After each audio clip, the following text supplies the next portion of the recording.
All right, hello, and thank you for joining us here for another episode of the Uncharted Podcast, your home for nonprofit data talk, donor management, tools and updates, and financial integrations. My name is Jeremy, as always, joined by the lovely Summer. Summer, how are you? Doing well. I'm just mesmerized by your shirt today. Wow. I know, it was a Father's Day gift. It's got the Mandalorian Grogu in wonderful Hawaiian pattern, so I thought I'd rock that today. Yeah, It's that's also, awesome. I'm a little I'd also, jealous. yeah, I'd also say it's been like, we're in Wisconsin, it's been feeling like Hawaii, but not really, because Hawaii, if you've ever been there, is actually really nice and no humidity and wonderful breeze coming off the ocean, whereas we get like stuck in the wave of humidity as soon as you open your door. Yeah, I think real feel the other day was what, 107? Yeah. Yeah. That's gross. That's That not is gross. okay. And I've heard your AC is out, so that sucks. I'm sorry. Yeah, can't use our HVAC system, so ran to Menards real quick because that's the Midwest thing to do, Right. and got some AC units. So, yeah, we're rocking it. We're just getting through it. Right. Just wanted to start with a little bit in the news things. I don't know. Are you World Cup's going on? I'm a fan. Are you a fan? I have no idea what that even is. Oh, I'm so disappointed in you. So the largest soccer tournament that ever happens in the world, hosted in the United States and Canada and Mexico right now. I feel like if you haven't heard anything about this, you've been living under a rock. But then Trying again, to. It's cooler there. it's true. That's true. That's a good call. But wanted to say, like, the final is the first time they're actually doing a halftime show. That's gonna have like Shakira, and Madonna, and BTS for you K-pop fans. But they're also doing a fundraiser. So like the what is it? The FIFA Global Citizen Education Fund, trying to raise $100 million to expand access to quality education and football, soccer for children worldwide. Already $30 million towards that goal. So that's cool to see, like, these big events kind of pulling in some good causes.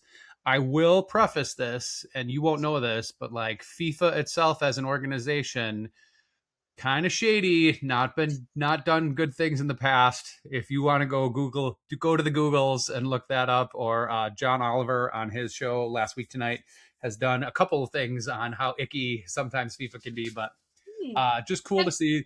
Yeah, we're just throwing $100 million at them. Why not? Yeah, right. So hopefully this is all, and they have they have a board that's got like Hugh Jackman and Serena Williams and The Weeknd and stuff part of it. So this feels pretty on the up and up and positive, but a little bit of a dark history with that organization. So hopefully this is a turn in a positive direction. Well, thank you for that update. Yeah. And then one thing, want to get to our Donor Perfect calendar. So like I said, should be in our show notes. We have a link to this. I do have a paper copy.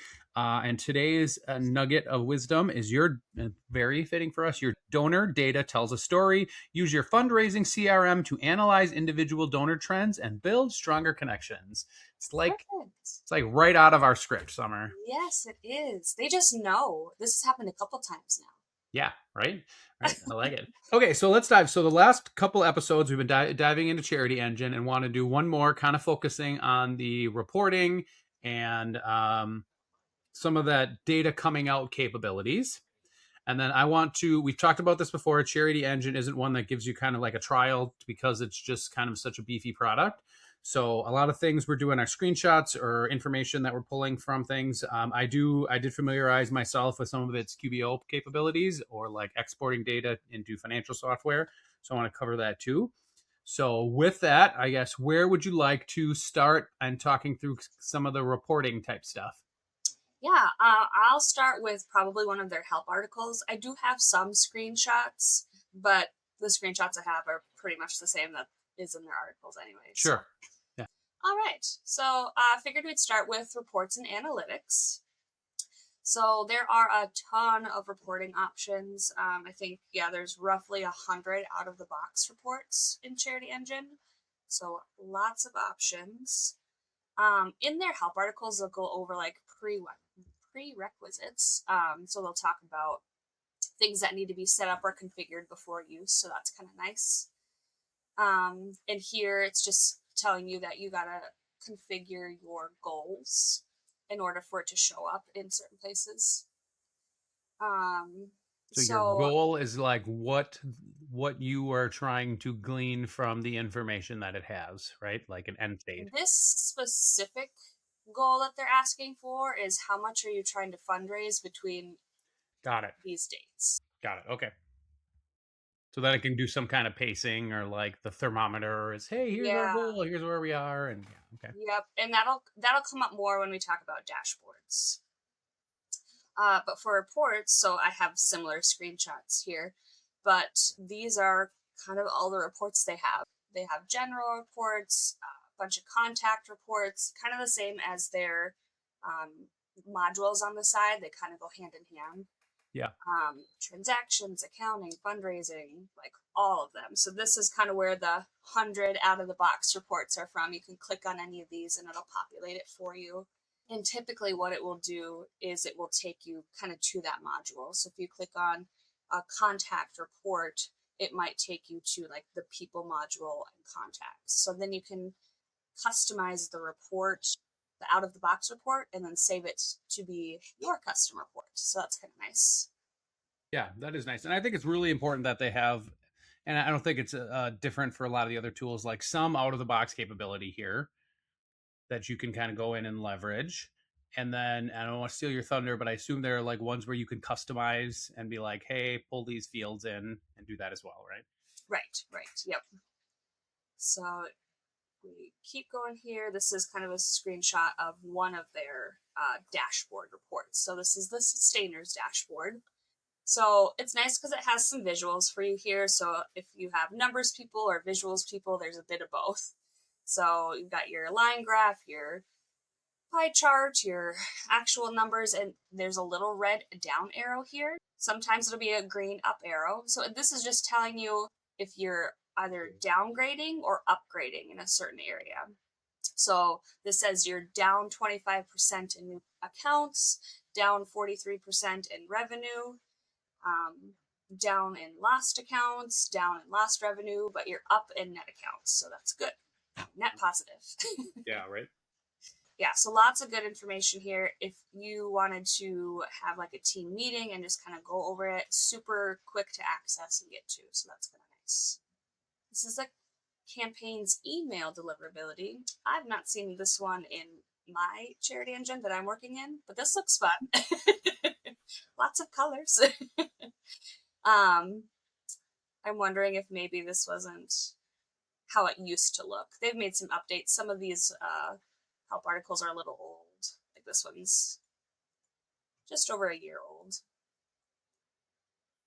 So what like in your role, what are like the go-to reports that you are looking at or getting asked to be like, hey, owner, ye summer owner of data, what are the things that you're running for people? So the things I'm running actually are pretty much none of the out of the box reports. Which says something, right? So like I want to hear more on what those are, but like, hey, none of those out of the box reports are fitting exactly what I need, which is okay as long as the customizable tool is user friendly enough to build, right? Yep. So And I think it's to how my client wants their data.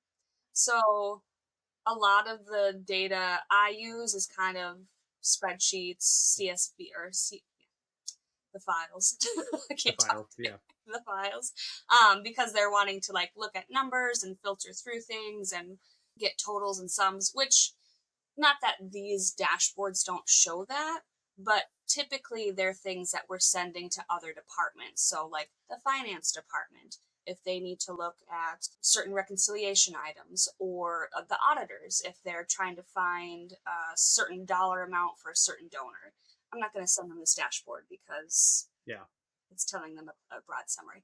I would maybe use these dashboards for like your fundraising team, or maybe if you're presenting something to like your executive director or CEO, or someone who needs like the visuals, because people who are higher up, in my personal experience, don't necessarily care about the nitty gritty. They care about the big picture.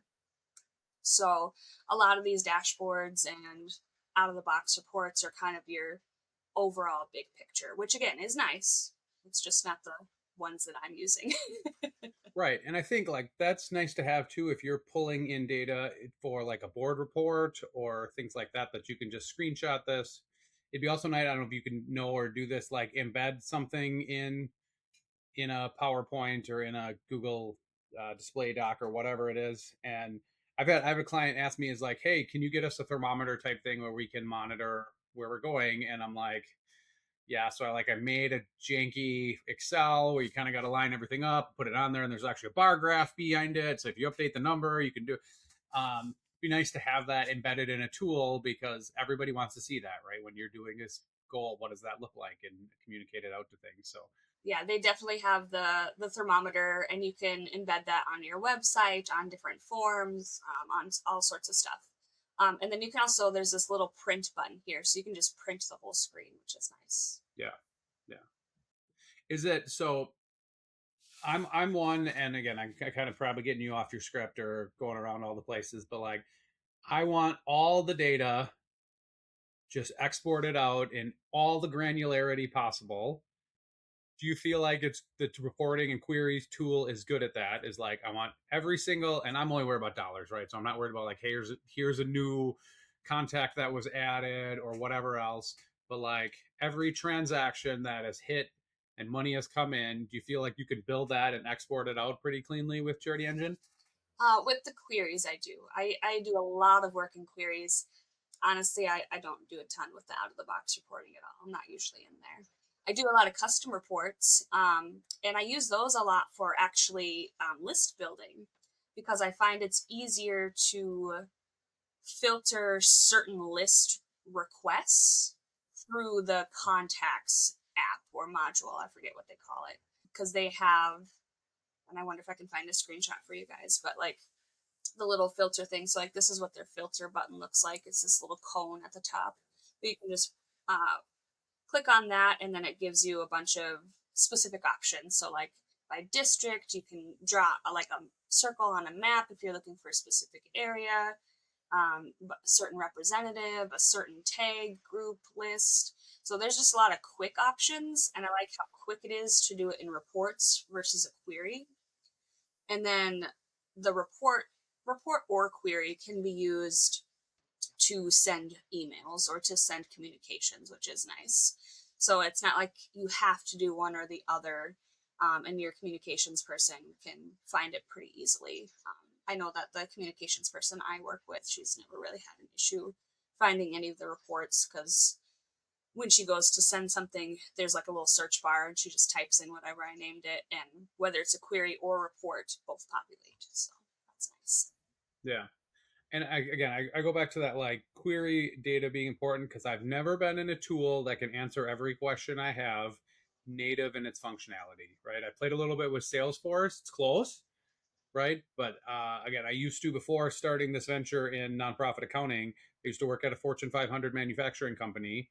And we would have some of the, and this is 15 years ago, so some of the state of the art tools that we'd have. And I was never able to like answer all the questions natively in the software. So it was always something where I would export it out, put it in Excel, do this, you know. So it's like some of that, as long as I can get to the data, I'm not disappointed with it. And if it can answer high level questions and have good dashboard and visibility, then I'm pretty happy with the tool overall. Right. Yep. Absolutely. And I think as data people, we find it easier to just export and manipulate the data. Like I said, if it was somebody in a different role or like a fundraising role or maybe just a data entry role, not a data admin or management role, because they can be kind of different at times. I think these reports would be great to find kind of quick answers for what they're looking for. But I think you and I tend to work a lot in the nitty gritty details and like large amounts of data, so we have options. Yeah. And there's actually a payroll software. I believe it's ADP Okay. where their functionality now, and you could, I don't know if there's any of the CRM tools, so I'm going a little off script here too, that do this, but you can go to any of the screens and say, hey, I want to build a custom report, and just start clicking on the field in that screen and it'll automatically add it, which is pretty cool. Is like, hey, I want this data point from this page and I want this data point from that page and whatever, and it'll just start building the report for you, and then you can actually run it, which I had never seen that before and thought that was a pretty cool capability for that software. That is pretty cool. I like that. Yeah, yeah. I wish that was more common in CRMs. When we get to queries, I'll talk about my my qualms. Sure, sure. Okay. Yeah, there's just going to be more screenshots of the different types of reports, which, like I said, is just overviews. Oh, here, this is what I was looking for. Oh, in the app too, the contacts app. So if you click their little filter button, they have all these different options, and then you just click to open up the field if you want to type in something specific. There's usually additional options on the side of each of these tabs as well. So, like, one list that I build is I want to email specific people from a specific district, and then I'll put that they have to be a person record, they have to say yes to receive emails, and they can't be deceased. So, like, being able to just click in here and do that real quick instead of going to a query, select new, build new query, add your fields, add all the things. It's really nice. And then you can just click save, and it'll save that report for you. And if you need to do multiple of kind of a similar report, which I have to do, I'll just open the report and then change my couple filters and then click save again, and it'll save a new report for me. So it's really great for like quick custom um, items, reports, lists, whatever you need, without having to kind of dive deep into a query. Okay. Yeah, nice. So this talks more about that report builder tool that we were just kind of reviewing a little bit. So this is showing you when you do select all your filters, how to save it. So you can select all of these columns. They give you a ton of different options. So if you wanted to export the report as well, you have the data that you want. I usually just do select all because, like we were talking about, I want everything. Yes. And I like how there is a select all that I don't have to go through and click 50 Yes. different fields in there. Just give me everything you have, and then I can get it in a spreadsheet and manipulate where I want. Yep. Yep. Absolutely. Oh, you can schedule automatic report delivery. That's really nice. We use a lot of automatic reports. It's more so for queries, though. I haven't really done any custom report builder deliveries. I'm sure at some point we'll use it, but yeah, for now we're just doing queries. So, Right. like, this is And giving you an example to locate donors who donated over 100 and assign a specific solicitor. That's pretty common. That's a common request, is by dollar amount and to send it to a specific person. yeah, and I think that scheduling option is super important because everyone goes to us and be like, hey, can you pull this real quick? And it's never real quick, right? Because there's a specific ask on what you're trying to get out there and whatnot. So every time I know with me in this role, like if they ask me that, like, is this a one-time request or is this information you're going to regularly ask for? Because I'm just going to schedule it and you'll get it every day on the second of the month or whatever it is. Here it is. So yeah, that's kind of a good feature to have. Yes, yes, absolutely. And just being able to automate some of those little things. Because, like you Right. said, it's never quick. And Never it's always at the most inconvenient time. Like, you're trying to do some report for some deadline for something, and they're like, oh, can I get this in like 5 minutes? It's like, no. no. So yeah, absolutely love the scheduling. So yeah, it just goes over different options, different things you can use, and then it has some links to other help articles to kind of help with the finer details of things. So modifying it, creating a workflow, things like that. So yeah, any other questions on reports? No, I don't think so. Okay, I do have a couple screenshots. So this is like on the main dashboard that we have. This is just the base out of the box dashboard. So it's my assumption that everyone would have this. But if you click this little fundraise button, these options come up. So your portfolio, if you want to send a quick email blast, creating a form. I don't think a lot of fundraisers are going to be doing these ones, but just being able to click here and access your portfolio or send an email to your portfolio, that's pretty nice. And then This is the reports one. So do you know what a lie bunt is? Last year by I can't get the U. I don't know. You're doing great. Yeah, you pretty Okay. much nailed it. Don't worry about Yeah. it. It's last year, but unfortunately not this. And then Cybunt is some year, but unfortunately not this. So having these like quick and at the ready is super nice because these are also a very common request. They also have top donors, new donors, some of their dashboards Whoa. here right Wait. away. Wait. But not this means they had like last year they donated, but not this year. Yep. Okay. All right. Just want to make sure I understood that. That's an interesting acronym that I've not heard before, but okay. All right. Keep going. Yes, common fundraising acronym. And the point of that is to try to get ahead of the curve. So if they donated last year in August, and we pulled it here in July, the fundraisers can kind of look ahead and see, okay, I need to be kind of stewarding and cultivating these donors because they typically donate in August. Or you can use it the other way, where let's say we pulled for June, like, hey, these people haven't donated yet. Let's reach out and see what's going on. Maybe they forgot. It's summertime. It's busy. Maybe they haven't heard from us in a while. Um, so it's a nice tool for fundraisers because it kind of keeps a pulse on where donors are at throughout the year. Love it. And then, yeah, so you can do your query, report builder, dashboards, and access all reports. So super nice to just be able to click in and access these pretty fast. Any other questions on those? No. um, yeah, these are just kind of blown up screenshots of that one that I showed earlier, where these are all the out of the box reports. Um, I might not have every single one in here. So, for example, this general one, I have report builder, but I don't have dashboards because that is something that you have to add to your contract. We just don't have that right now. So yeah, lots of options though. Yeah. Yeah. And I think that's a point too, is like we've talked about on how when especially for the reporting side, which I understand better a lot better than the like build a campaign and maintain contacts and all of that. How nice it is to have everything in one tool, right? When we talk about CharityEngine is like you can pull all this data together. You're not trying to like grab this database with this money report and whatever else and having that all together. So the kind of one stop shop.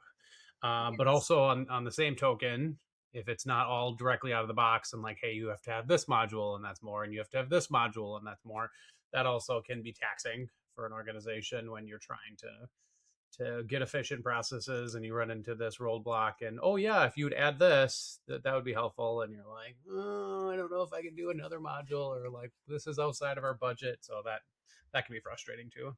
Absolutely, and I absolutely agree and understand.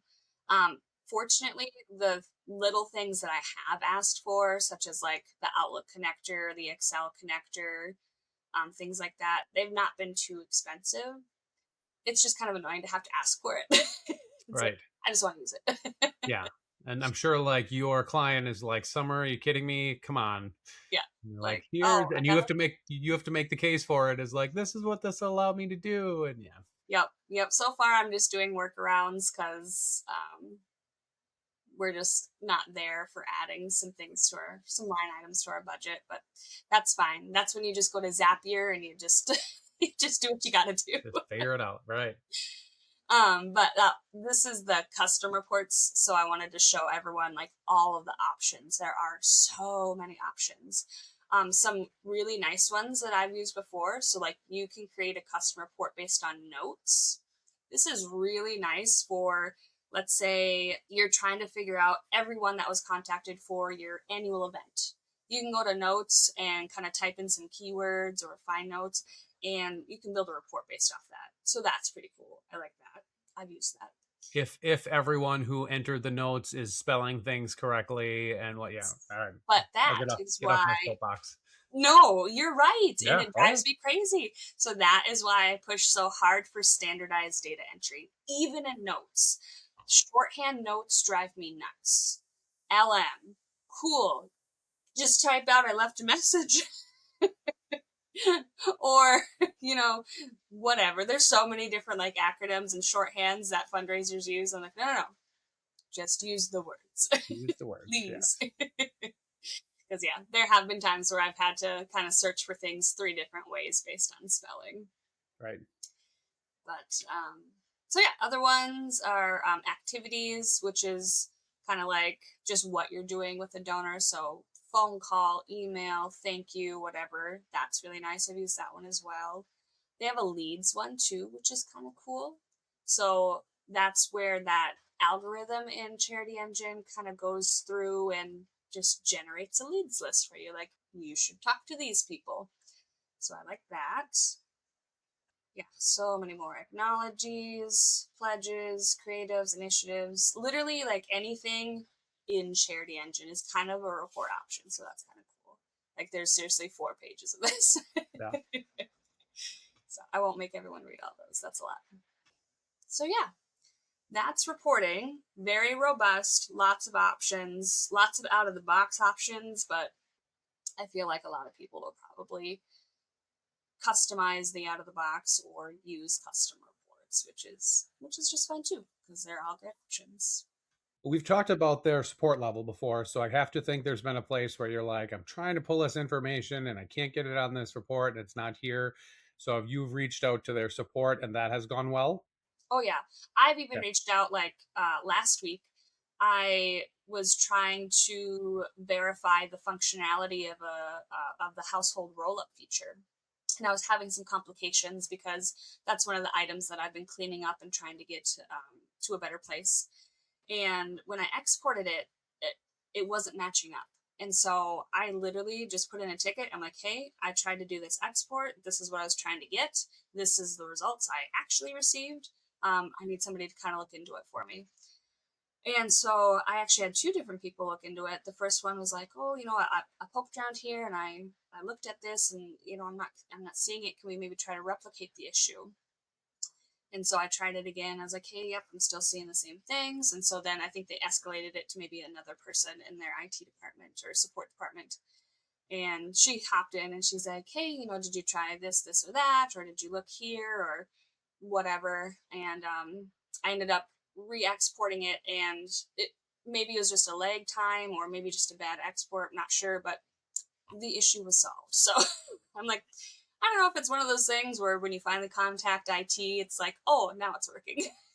But yeah, I've put in, gosh, 30, 40 tickets. I mean, anything from, hey, this functionality isn't working at all, down to, hey, I don't know where to find this button. And they've answered every single one, and they're usually pretty quick. I've had a couple slow ones, but they were bigger ones that were affecting everyone, not just us. And so I think that they were just working through the issue as a whole and kind of getting back to people in the ticket as they could. I would get emails outside of it that said, hey, this has been resolved. But yeah, so Has the tool gone down for you? Like it's just not working? some parts of the tool, Okay. yes. So I have specifically had outages with the advocacy app. One time we had a specific issue with a specific representative, which was weird. It was just that one. I'm like, okay. And then I think there was another outage that was reported, but it didn't affect me. They usually resolve it within, I'd say, 24 to 48 hours. So I've never had it be like a big long term thing. Yeah, and I think that's something people need to realize with these online tools is there's always going to be a point. QuickBooks the same, right, where it's like, hey, it's down, right, and it's frustrating and all of that. I don't know, like I assume CharityEngine's the same thing, but like if my QuickBooks won't load, I'll just put it is QuickBooks down, and I'll get a report, and it'll like go to the web and be like, yes, you see this many reported outages, whatever, and it's just there. And sometimes, yes, it's the tool. Sometimes, like Amazon Web Services is down, and the whole internet is Mm-hmm. broken, right? Right. And you never know. So I think if people just need to understand, like this will happen sometimes, but what is the acceptable level when you're assessing the tool, right? If it's once a month, maybe that's not bad. If it's every week, then I'm getting frustrated really Oh, quick, right? yeah, And I think no. again, going back to QuickBooks, because we do so much of that, it's maybe once a quarter, or we'll get a couple hours that it's down or something, and then it's like, fine, figure out something to do. But yeah, something to think about. Yeah, absolutely. And I've been in this for over a year now, and I think it's only happened 3 times. And again, it's not the whole system; it's usually just parts of the system. And they do a lot of maintenance. I bet I get notifications that they're doing maintenance, I think monthly. So like their engineers are keeping up with things and trying to fix things and working on like suggestions and feedback and stuff like that. And the maintenance when they do it, it's usually overnight. So it's like midnight to 4 a.m. or something, which sometimes I am working, so rude, Right. but that's fine. Yep. Right. And part of you is always like, don't break anything or Yeah. don't change this. I just figured it out. But yeah, usually the updates are positive. Yes, I had one update that threw me for a loop. It was in the search bar.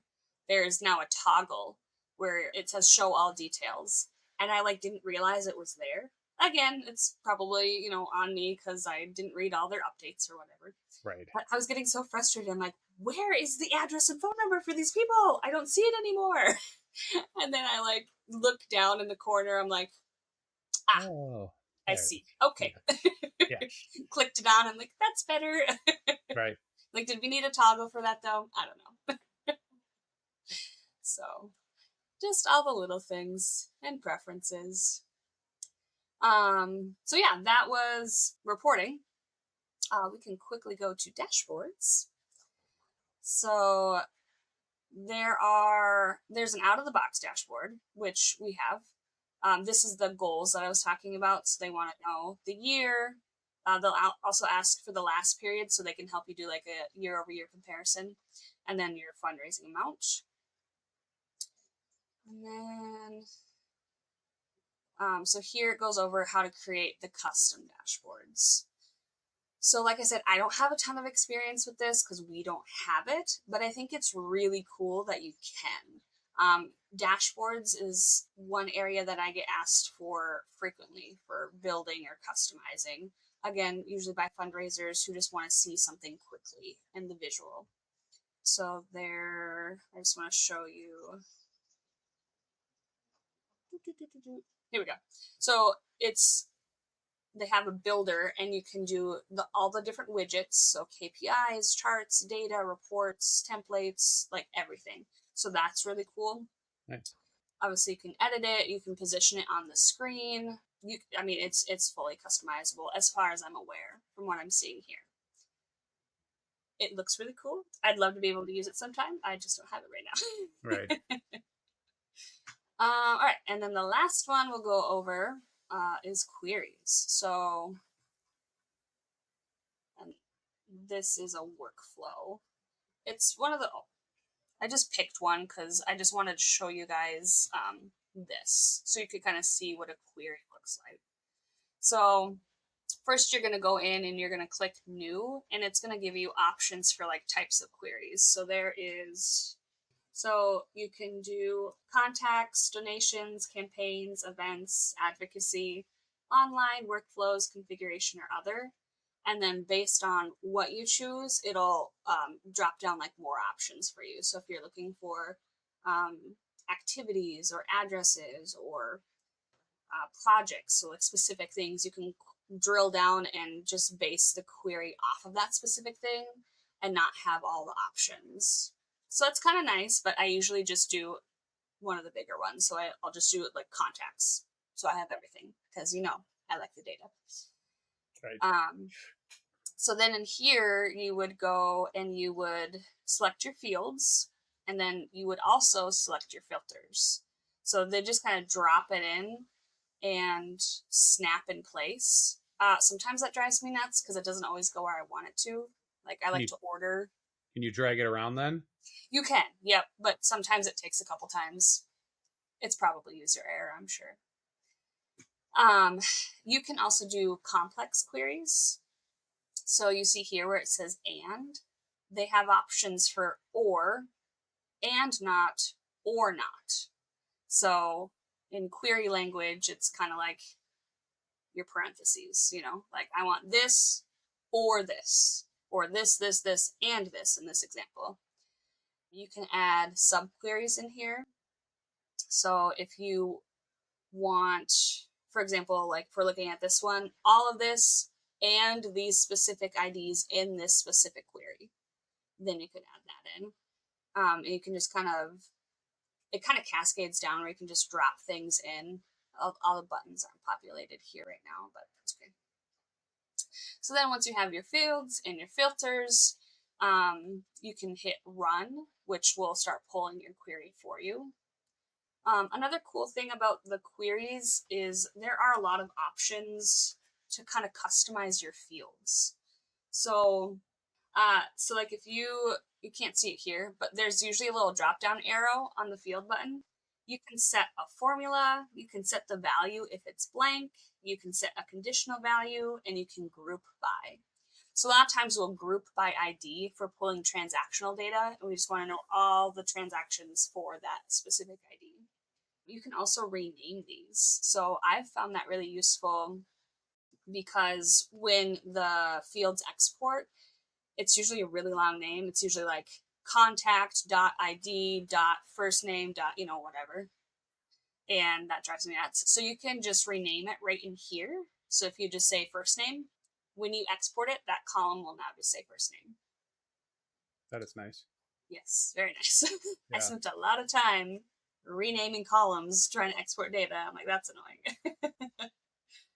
And then you can either just export right there if you don't want to save it. If it's just like a quick query, you're just trying to find data, you can export directly from here, or you can save it for later, come back to it. You can schedule it. You can do initiatives right from here. So if you wanted to do a mail initiative or an email blast, you can do it right there. That's nice though that you could actually take action from pulling a query. So I don't think that's very common. No, I don't think I've seen that much either.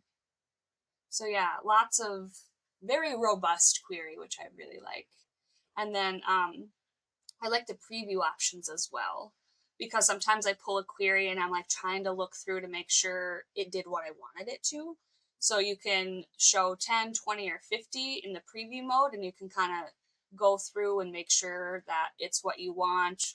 Sometimes if you do like a certain filter or a certain like if you did or instead of and or not or something like that, it gets kind of wonky and you're like, whoa, I know that's not right. Like that donor's not supposed to be in here. So that's kind of nice to be able to review it before having to export it and then look through your export and all that stuff. And you can also click, so like these blue, these are hyperlinks. So you can click right on the ID, it'll take you to their record or right on their name. So if you notice something's wrong, like let's say this was supposed to have a space in the name or something, like, oh, I can fix that right now. You can just click on it, fix it, save it, rerun your report, and it's correct. And hopefully opens it in a separate tab or window so you don't lose your progress. That drives me crazy. Oh my gosh, I know. Yeah. Oh God. Okay. Nerding out. Sorry. No, these are important things, especially for people who work in data a lot. Yeah. And then once you save the query, you can use it in a lot of different places in CharityEngine. So like I said, you can go to your initiatives tab or your email blast tab or wherever and just pull the query. I've built queries for like badges or tags or, things that need to be reviewed frequently or added and put them in different parts of like custom areas. So it kind of refreshes and does its thing for me. So it's more automated. Nice. So yeah, there's just a lot there, a lot more than I think we can kind of delve into. Yeah. It's a podcast episode, but just knowing that there is very robust capability is really nice. The one thing that I run into, which is kind of frustrating, is certain query types don't have everything I want. So the only thing that I've been having an issue with is I would love to see the activities, more activity detail in a contact query. So activities is a separate query right now, and it's pretty limited. And what I would like to use activities in a contact query for is to kind of show and manage like our touches. So our thank yous and how we're managing that. I want to see that all in one place. And unfortunately, I'm not able to right now. So sometimes I'll like export two different queries and combine them, or just do a different type of report or something. But that's kind of the only one I've had. But I've had that in other CRMs too, where I'm like, why is this field not in this query type? I want this field. Right. Right. So when you're talking about that ADP thing, I'm like, that'd be so nice. Let's, grab this Just field grab and that, pull it in. Yeah. Yeah. Poof. Yes, that would be nice. But alas, you will never find a perfect CRM that does everything that you specifically want. Does not exist. No. Cool. Well, thank you. Just want to dig a little bit into the finance side now, just so I can sound smart too, if no other reason. But so I said before, like we exclusively work with QuickBooks Online and does have an integration, but like the most dangerous sentence in the nonprofit accounting world is don't worry, it integrates with QuickBooks. And then this can mean like a beautiful automated workflow, or we have created 4,000 customers with under anonymous donor and none of the data makes sense. So the things that we're always thinking about when we're doing this is like, how are the transactions coming over? Is it individual? Is it batched? Are they summarized? Things like that. How are the processing fees being handled?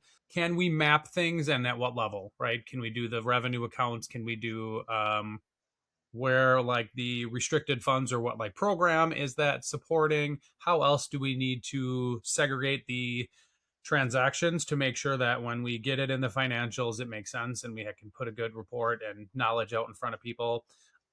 How do we know if it's restricted, right? We can identify that and then have more conversations around how do we need to track that? What is the requirements? All of that stuff. The part two, like refunds or chargebacks or fees, like how are those coming over? So again, don't have CharityEngine, so I wasn't able to use the tool directly, but those are the things we're thinking about.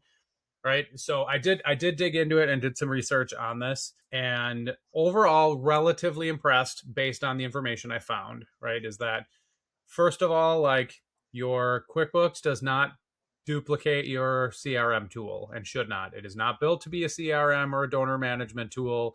If I've told organizations like if you're super small and you maybe have 50 donors you need to manage, you can make it work, right? But it's not going to send you thank you letters and it's not going to do all that kind of stuff, but it'll give you the records that you probably need as far as dollars.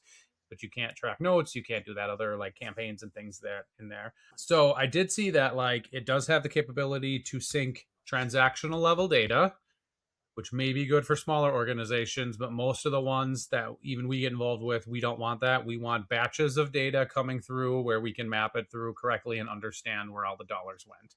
So that dual capability is nice to have. So that's nice to see that you have options there. I did find like an article where they talk through like why CharityEngine's QuickBooks integration is superior. And right away I groan a little bit at that title, but I get it. This is like working on their SEO information and things like that too. So that's a good part. Anytime when you're doing this, like you want to work through the integration and see what are the data points mapping exactly to what else, right? So if you've ever done these integrations, you have to be very careful and also have a broad understanding in the organization that like this term in your CRM equals this term in your accounting software or your general ledger tool, just to make sure that everybody understands that. So connecting those dots, making sure you have an exact match, and also like knowing when the information syncs. So is it like every day? Is it every transactions? Do you batch it weekly? Just so you know, like there's not a lot of organizations where we tie out and give them reporting more often than monthly. A couple of them where it's important that they do some more heavy activity. So I don't want somebody going in and looking at something and being like, hey, this is good when we haven't had a chance to do our work, proof everything, reconcile the accounts, do all that kind of stuff. So that's also important. So it does say it does like a good integration will tell you how to reconcile it or give good guidance on that. So you know how much is paid in fees, how much was the deposit for all donations, because I don't know how many hours of my life I've wasted saying, hey, I found this $5,563 deposit and now going into the CRM and be like, what records make up this deposit? And that is such a pain in the butt. And then also like just making sure that again, kind of three-way match on the accounting world is that like your CRM matches what's in QuickBooks, which matches exactly what hits the bank, right? So like that's a big piece of that. So it does say like you can schedule those syncs customizably, right? So that's nice. Do you want it every day? Do you want it monthly? Do you want it weekly? What does that look like for you? So those are the three things it really calls out, is like that dual sync option, both in like small batch or like transactional batch or a larger batch. That deposit reconciliation, which I would love to get my hands on and see a little bit, is like, how are you telling me this is coming over? Because that is usually kind of a spreadsheet activity for us as accountants to kind of work through and cross the T's and dot the I's. I did look at this article, and it was definitely written by CharityEngine's marketing manager or whatever, which pains me a little bit, because if you have accountants on clients that are using this tool that love this, you probably just got to ask them and be like, hey, would you mind penning or helping me pen an article on why this works well for QuickBooks? So I want to see one written by an accountant saying why I love CharityEngine. And I would write that for one if I love the CRM tool. Like I'd be like, just ask me. Yeah, I'll put it together, right? And you'll have it out there. And at least I feel as an accountant more credible source than your marketing manager putting out an article saying like, here's why we're awesome. And kind of the whole basis on why we brought this podcast out there and talking about these things is like we want non partisan parties talking about the tool and why it's good or why it's not. So things to think about, right? So like definitely when you're doing this, like don't turn on your syncing without understanding and testing things, right? You will Yes. Oh my gosh, yes. always go poorly. Don't oversync the detail either, because like if you, just like in donor records, your accounting records have so much transactions already. Don't overdo that. Makes your reports run longer. It's harder to reconcile, all of that stuff. Don't let every person create their own fields of governance, and understand that. We've talked about that 100,000 times. And also don't report, like confuse, hey, there's a lots of report options versus clear, concise data, and here is what we need to give the organization so they have the insight to make good business decisions.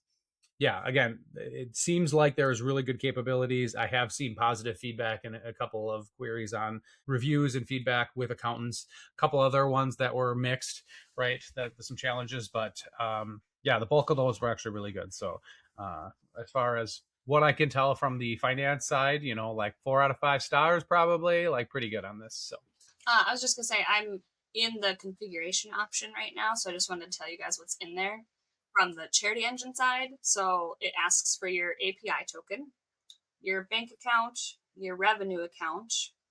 Then it has 2 options where you can sync unbatched transactions and sync PayPal transactions. And then you have your sync from date and your sync mode, so summary or detail, like you were saying. okay. But yeah, I would love to see how it looks with like checks, because that's where we get hung up a lot. Like the credit cards, they're automatic, they go through whatever, but the checks we get hung up a lot. And one of the ways we've tried to mitigate some of those reconciliation issues is I enter transactions exactly how they've deposited it into the bank. So if they put in 3 checks on a certain day to the bank, that is what my batch looks like. It's those 3 checks. So that way the accounting team or the recon team can go in and be like, oh, this batch has these transactions, and yep, that lines up. So try to make it a little easier. But yeah, checks always. We just became best friends. That's music to my ears. Like, did we just become best friends? Yep. Yeah, because that is such a pain in the butt, right? You're right, because like even when we don't have any kind of guidance around reconciling, usually credit cards, you can figure it out as long as I know it's a credit card, and really quickly I can tell like every night it gets overbatched at this point based on this time and that time, and maybe a 5-minute looking at it, I can figure that out. But the check thing, yes, here's a whole bunch of checks that went in, but it's 4 different deposits on 3 different days and whatever, and it's like, oh god, such a pain in the butt. So yeah, super important. So cool. So just kind of wrap up. So you use this tool and pretty often. Just real quick, like what you've used other tools. How would you rate the experience from a nonprofit data manager compared to some of the other experiences that you had with CharityEngine? Right. So kind of the ones that I'm going to be comparing it to I have most of my experience in Razor's Edge. I've used some other smaller ones throughout the years as well. I love that it's kind of truly the only all-in-one I've seen. Others will be like, yeah, we have an all-in-one, but it's usually missing a lot of features, or it's usually really limited. The events feature, which is always notoriously limited in CRMs, it from what I've seen, I've only worked in the events app a little bit, just trying to understand some of it. It's pretty complex, just trying to get it set up. I got really frustrated trying to figure out how to set it up and use it, and where things mapped in the CRM, and how I could kind of pull reports and information on there. And then I think they just added an auction piece. So it's usually either missing seating or auctions is usually what I found in CRMs. Yep. And it has both. So that's good. It's just, again, it's a lot to get set up initially. But maybe that's something you reach out to their team. They do have a page where they have like experts and consultants. Maybe somebody goes in there and does that for you. Maybe it's worth that. Yeah.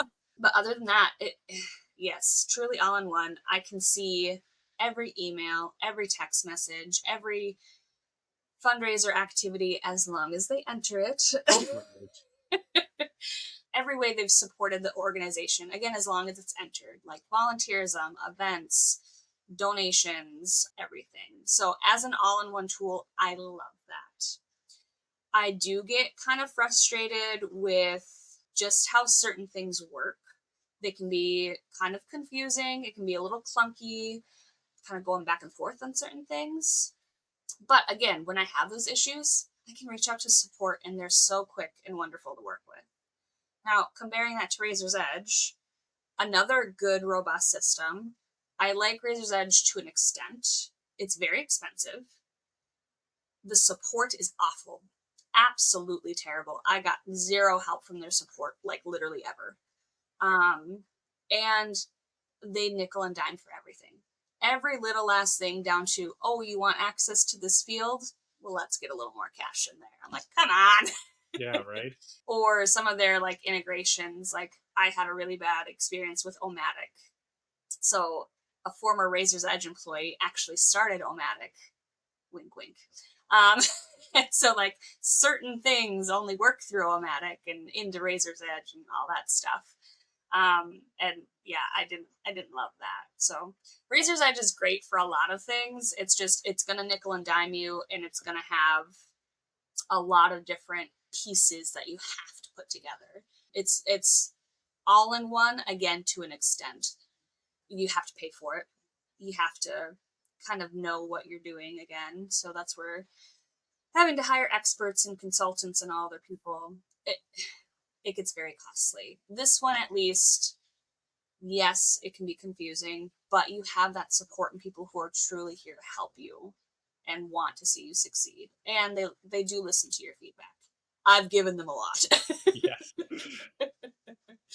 And it depends on what your nonprofit is doing. If you're doing advocacy work or grassroots or anything like that, if you're a C3, C4, yes, you're going to probably have a steep learning curve, but it's very, very much all in one. I haven't seen that piece in other ones, the advocacy piece specifically.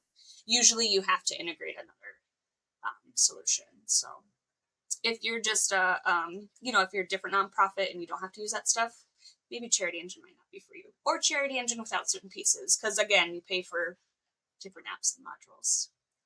So great, cool. Yeah.